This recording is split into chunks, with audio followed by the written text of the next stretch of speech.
Murali sir, thank you very much ये opportunity देने के लिए। सब सीनियर लोगों के सामने सबसे छोटा शायद मैं ही हूँ, उसके लिए रंजीत जी आपने जो मेरा इंट्रोडक्शन दिया फन लविंग, तो मूड थोड़ा उस तरीके का ही बना के रखता हूँ। हमारे समधी जी राजन जी यहाँ पर हैं, जिन्होंने मुरली सर के साथ हमारा इंट्रोडक्शन कराया था। जॉइंट फैमिली है हमारा बिजनेस का, तो उसके कंसल्टेंट करके हमारी जर्नी एक 6-7 साल पहले मुरली सर के साथ शुरू हुई थी।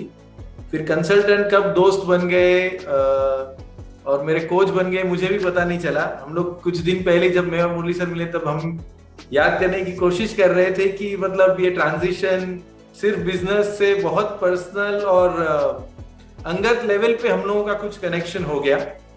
हमेशा हर 2 हफ्ते महीने में 1 आध 2 बार मिनिमम मिलते हैं हम लोग, तभी कुछ एजेंडा के साथ मिलते हैं। अभी 10 दिन पहले मिले थे, तब मैंने थोड़ा कुछ फ्रस्ट्रेशन में था, कुछ काम का कुछ और स्ट्रेस था, तो मैंने सर को बोला सर आज कोई एजेंडा नहीं है, आज ऐसे ही गप्पे मारने हैं आपके साथ। एक बिजनेसमैन का लजरुस जी ने एक बात की अभी कि एक बिजनेसमैन एक इनसाइडर होता है तो बहुत सारी चीज वो अक्सर मिस कर जाता है, उसको लगता है वो जो कर रहा है वो सही है।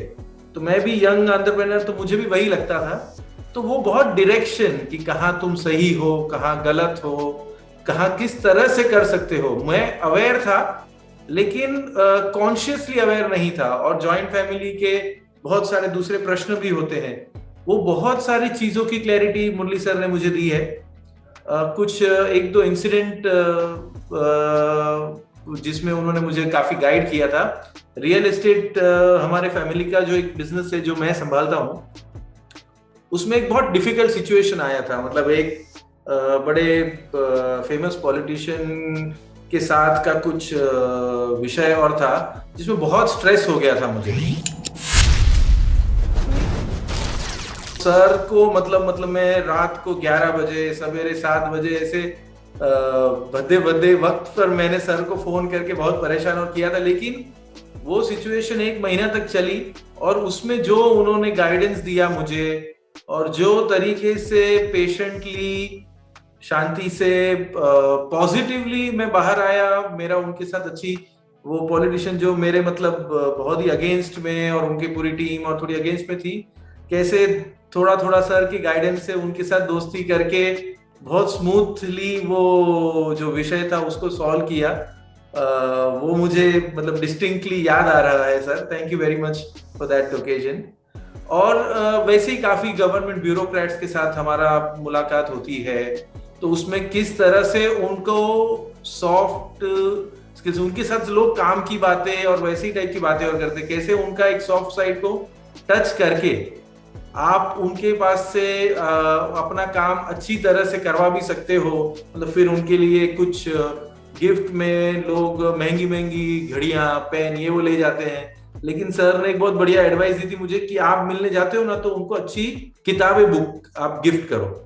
तो मतलब जब मैं पहले 1 आध 2 जन के पास गया तो वो सोच रहे थे कि अरे, तो उसमें से एक ऑफिसर ने, मुझे ठीक से याद है, मुझे पता है, बोलता है कि लोग हमारे से काम करने के लिए, मस्का मारने के लिए महंगी महंगी चीजें लेके आते, लेकिन तुमने आज वो चीज दी है जो बहुत लोग मतलब कभी देते नहीं हो। तभी का तभी उन्होंने खोल के, अरे क्या बात है, ये ऑथर की ये नई किताब आप लेके आए हो, बहुत अच्छा, मुझे ये खरीदनी थी, चलो आप लेके आए, बहुत अच्छा। तो वो आई थिंक छोटा कुछ सॉफ्ट स्किल बोलिए या कुछ एक पर्सपेक्टिव है लोगों को कन्विंस करने का, फिर वो घर वाले हो, आपकी बीवी हो, आपके बच्चे हो या बिजनेस पार्टनर्स हो, वो सबको किस तरह से हैंडल करके साथ में मिलके सबके साथ चलना है, वो काफी स्किल्स मुरली सर ने मुझे सिखाई है।